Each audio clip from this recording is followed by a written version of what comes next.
Hello दोस्तों, आप हैं न्यूज़ बदल चैनल पर।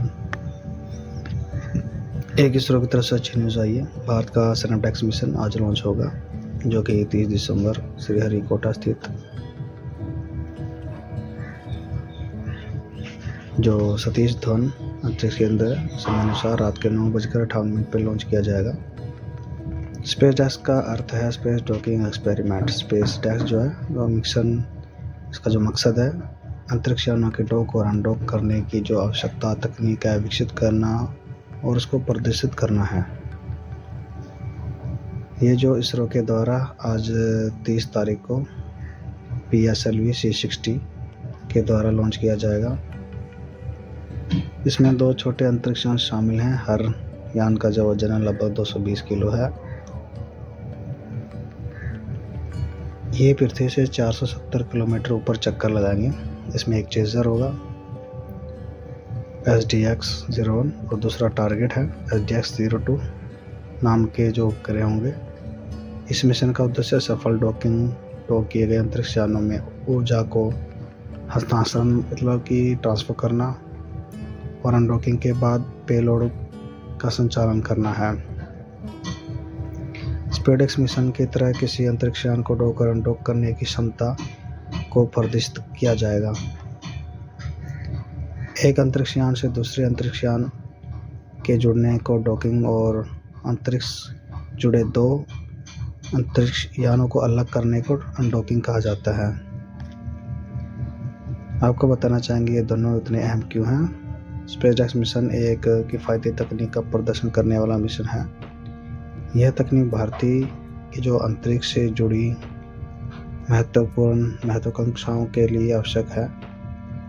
इसमें भारत अंतरिक्ष स्टेशन का निर्माण संचालन के अलावा चंद्रमा पर भी जो भारतीय एस्ट्रोनॉट्स को भेजे जाएंगे उसके योजनाएं उसके अंदर शामिल है। इन स्पेस डॉकिंग टेक्नोलॉजी की आवश्यकता उस वक्त होती है जब एक कॉमन मिशन को अंजाम देने के लिए कई रॉकेट लॉन्च करने की ज़रूरत होती है।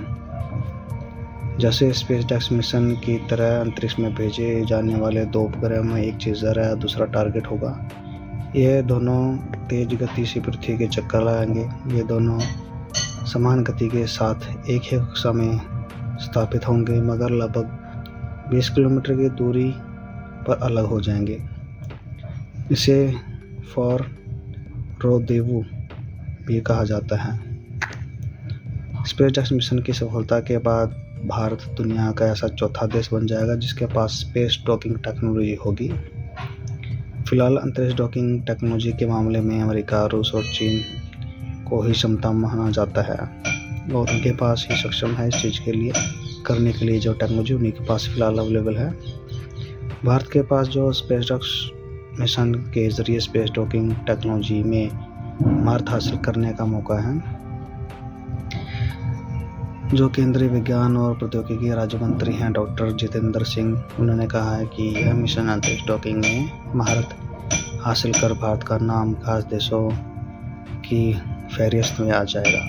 उन्होंने कहा है कि डॉकिंग तकनीक चंद्रमा 4 जैसे जो चंद्रयान 4 भेजेंगे उसके लिए बहुत ही जरूरी मिशन से एक है और भविष्य में बनने वाले जो भारतीय स्पेस स्टेशन उसके लिए महत्वपूर्ण इसका योगदान रहेगा। उन्होंने कहा कि जैसे कि गगनयान मिशन के लिए भी एक महत्वपूर्ण कदम है।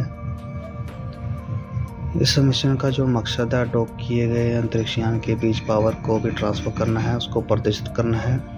जो भारतीय में स्पेस में जो रोबोटिक्स का उसका प्रयोग में भी एक अहम साबित हो सकता है ये चीज़। इसके अलावा अंतरिक्ष यान का पूरा नियंत्रण और अनडॉकिंग के बाद पेलोड को संचालन जैसी बातें भी इस मशीन के उद्देश्य का एक हिस्सा ही रहेगा। स्पेस डॉक जो प्रयोग करने वाली PSLV के चौथे यान जैसे कि इसका मतलब है PIM-4 का भी इस्तेमाल होगा। यह चरण शैक्षणिक संस्थानों और स्टार्टअप्स पे 24 पेलोड को ले जाने का काम करेगा। इस मिशन के तहत इसरो 28,800 किलोमीटर प्रति घंटे की गति से चक्कर लगा रहे 2 उपग्रहों को डॉक करने की कोशिश करेगा।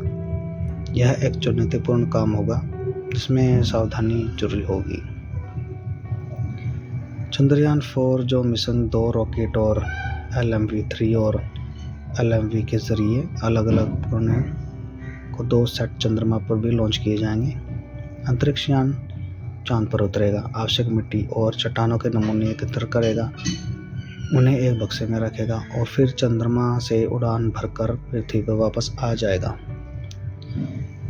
इसमें से प्रत्येक गतिविधि को पूरा करने के लिए अलग-अलग उपकरण डिज़ाइन किए गए हैं। सफल होने पर यह परियोजना भारत को अंतरिक्ष शोध के लिए क्षेत्र में और आगे ले जाएगी। सरकार ने इसकी मंजूरी अभी दे दी है। इसके लिए 2104 यानी कि जो 2104 करोड़ रुपए का बजट आवंटित किया गया है। इसे 2040 तक भारत की ओर से चंद्रमा पर मानव को उतारने के लक्ष्य के रूप में भी एक सुनहरा कदम देखा गया है। कहा जा रहा है कि अब अध्ययन के अगले चरण के लिए चंद्रमा की मिट्टी, चट्टान के नमूने भी एकत्रित किए जाएंगे। चंद्रमा की सतह के नमूने एकत्रित करना भारत का एक महत्वपूर्ण उद्देश्य है। अंतर्राष्ट्रीय स्तर पर साल 1967 से लागू चंद्रमा संधि के अनुसार कोई भी एक देश चंद्रमा के स्वामित्व का दावा नहीं कर सकता। उस संधि के मुताबिक चंद्रमा से लाए गए नमूनों को उन देशों के बीच साझा किया जाना चाहिए जो नमूने का विश्लेषण करने में सक्षम है। जैसे कि आपको पता है कि चंद्रमा पर अगर मिट्टी लेके कोई भी देश से आता है तो वो केवल अपने पास ही सीमित नहीं रखेगा, उस पर एक्सपेरिमेंट या उस पर जो भी तकनीकी खोजबीन होनी है वो सभी जो दूसरे देश है जो इसके बारे में जानकार रखते हैं, नॉलेज रखते हैं और तरक्की कर रहे हैं इस क्षेत्र में, वो सभी एक दूसरे के साथ इसकी जो साझा किया जाएगा। आप देख रहे हैं न्यूज़ बाय धुरंधर चैनल को शेयर कीजिए, सब्सक्राइब कीजिए, लाइक कीजिए और आपके कोई सवाल जवाब हैं तो कमेंट कीजिए। Thank you very much.